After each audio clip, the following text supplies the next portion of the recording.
পরম প্রেমময় শ্রী শ্রী ঠাকুরের নিজ হস্তলিখিত সত্যানুসরণ গ্রন্থ থেকে বাণী পাঠ। অনুভূতির দ্বারা যা জানা যায় তাই জ্ঞান।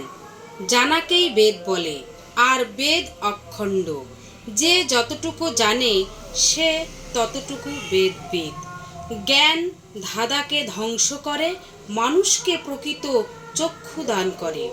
জ্ঞান বস্তুর স্বরূপকে নির্দেশ করে, আর বস্তুর যে ভাব জানলে জানা বাকি থাকে না, তাই তার স্বরূপ। ভক্তি চিত্তকে সতে সংলগ্ন করতে চেষ্টা করে, আর তা হতে যে রূপ উপলব্ধি হয় তাই জ্ঞান।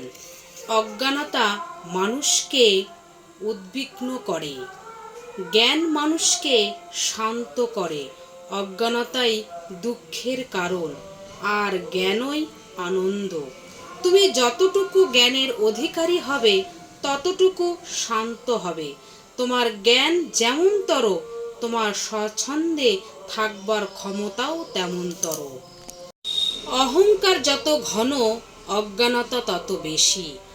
আর অহং যত পাতলা, জ্ঞান তত উজ্জ্বল। সন্দেহ অবিশ্বাসের দূত, আর অবিশ্বাসই অজ্ঞানতার আশ্রয়।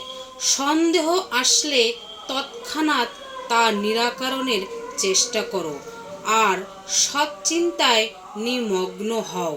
জ্ঞানের অধিকারী হবে, আর আনন্দ পাবে। অসৎ চিন্তায় কুজ্ঞান বা অজ্ঞান বা মোহ জন্মে, তা পরিহার করো, দুঃখ হতে রক্ষা পাবে।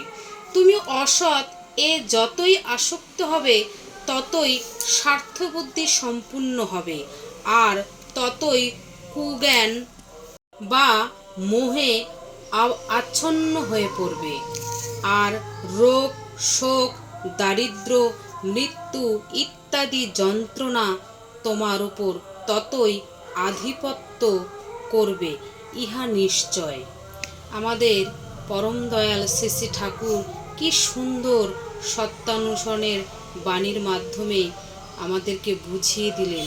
আমরা যদি সত্যি সবাই এত সুন্দর কথা যদি অক্ষরে অক্ষরে আমরা পালন করি, তাহলে আমাদের জীবনে কোনো দুঃখ কষ্ট কিচ্ছু থাকবে না।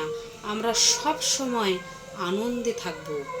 যদি ভালো লাগে সবাইকে বলবো একটু শেয়ার, লাইক, সাবস্ক্রাইব করে পাশে থাকবেন।